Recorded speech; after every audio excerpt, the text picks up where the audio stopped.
Hey kiddies, it's terrible triple feature time once again, and this week Dan Aykroyd sings. Move 'em on, hit 'em up, hit 'em up, move 'em on, move 'em on, hit 'em up, raw. If you've watched these videos before, you probably know that I am a huge Dan Aykroyd fan. He's my favorite Ghostbuster, he's my favorite Saturday Night Live member, he's just my favorite. Because he looks like my dad. One of the interesting things about Canada's Dan Aykroyd, other than the fact that he had webbed feet when he was born and has heterochromia, he's a very musically minded guy.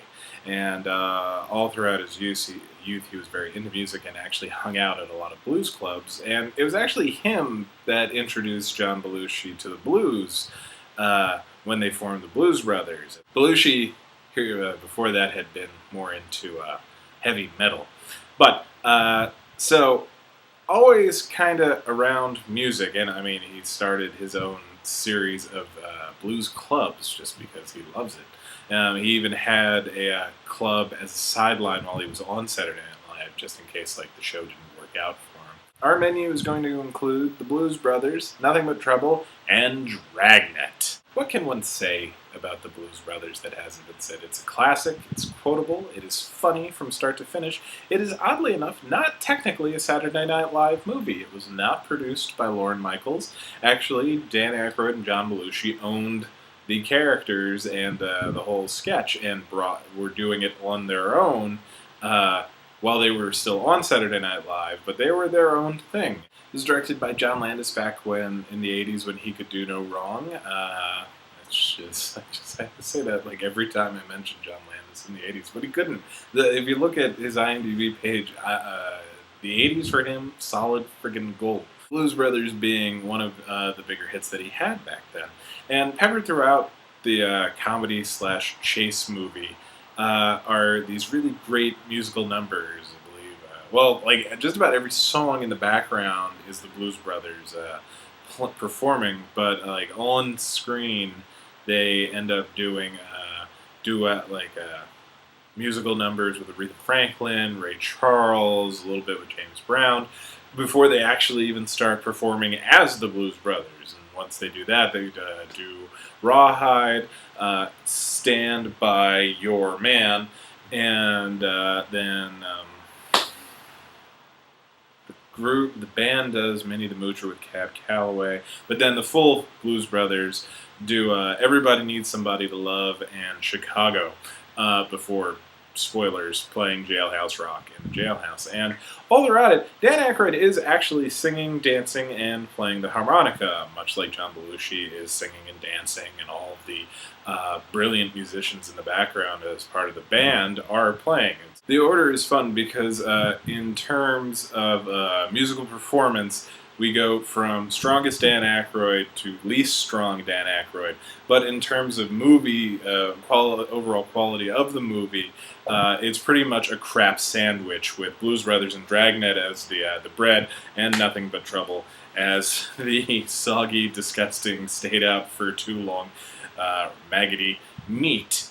So, Nothing But Trouble. You may not have heard of this movie. I have been pleasantly surprised by how many people haven't when I've brought it up in discussing this triple feature. This is written by Dan Aykroyd and is to date the only movie he's actually directed.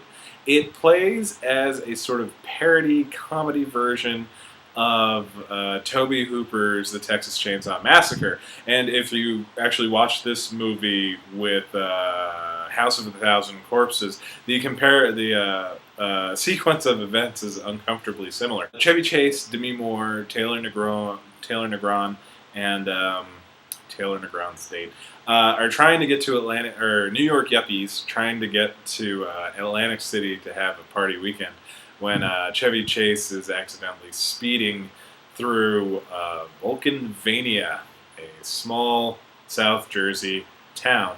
And basically they get the Barney Fife treatment, except the Barney Fife treatment involves John Candy as a giant policeman, his twin sister, also played by John Candy, and starring Dan Aykroyd as Judge J.P. Vulcanheiser, who is a hideous old man who just gets more and more disgusting as the movie progresses. If you think the hot dog eating scene is disgusting, you wait until he takes just about every other part of his body off.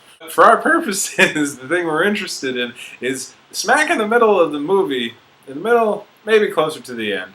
The police pull over the Digital Underground and put them up before Judge Volkenheiser, and he demands that they prove that they're actually musicians. So Humpty Hump and the Digital Underground perform all around the world with Dan Aykroyd as Judge Volkenheiser accompanying them on a pipe organ. Can you believe they never let Dan Aykroyd direct another movie again?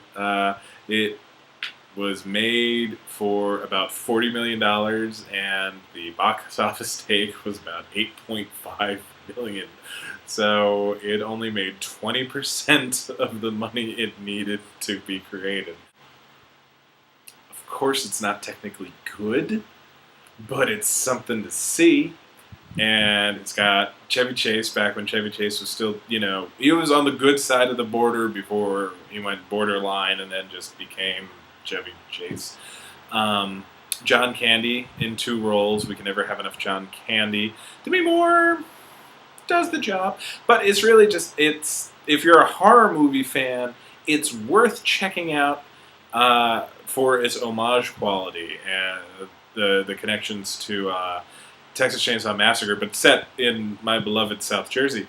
It's just weird and strange. And as you watch it, take special note, the fellow in the New York Yankees outfit is, in fact, Tupac Shakur, making his film debut in Nothing But Trouble, written and directed and starring Dan Aykroyd in a heaping help of prosthetic makeup. Yeah. Oh, Dragnet. Once again, Dan Aykroyd writing. Actually, come to think of it, I think Dan Aykroyd wrote all of the movies on this triple feature. I can't believe I'm just realizing. Dan Aykroyd either wrote or he either co-wrote or flat out wrote all of these movies, which is part of why they're so interesting to me.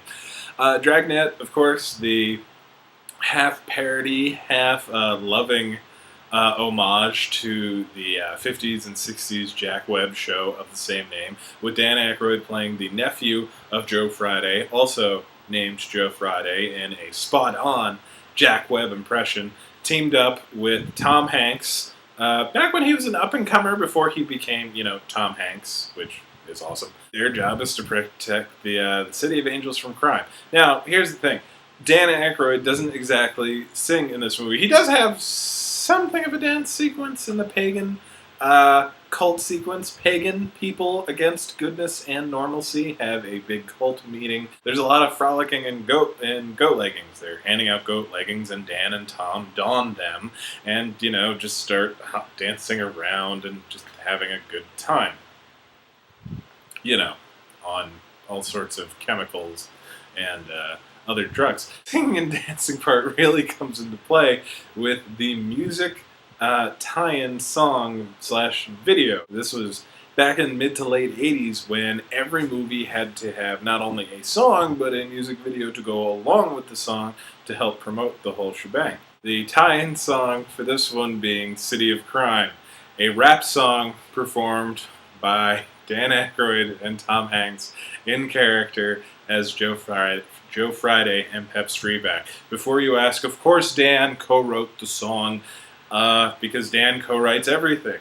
And 90% of the time it's good. You can't say that the song City of Crime is technically bad because it tells a story and it tells it in a rap, and it's an actual rap performed by some of the whitest men in the world. Well, actually, no, Dan Aykroyd doesn't count as one of the whitest men. Even though he's Canadian, he's just got a lot of soul to him, as evidenced by the Blues Brothers.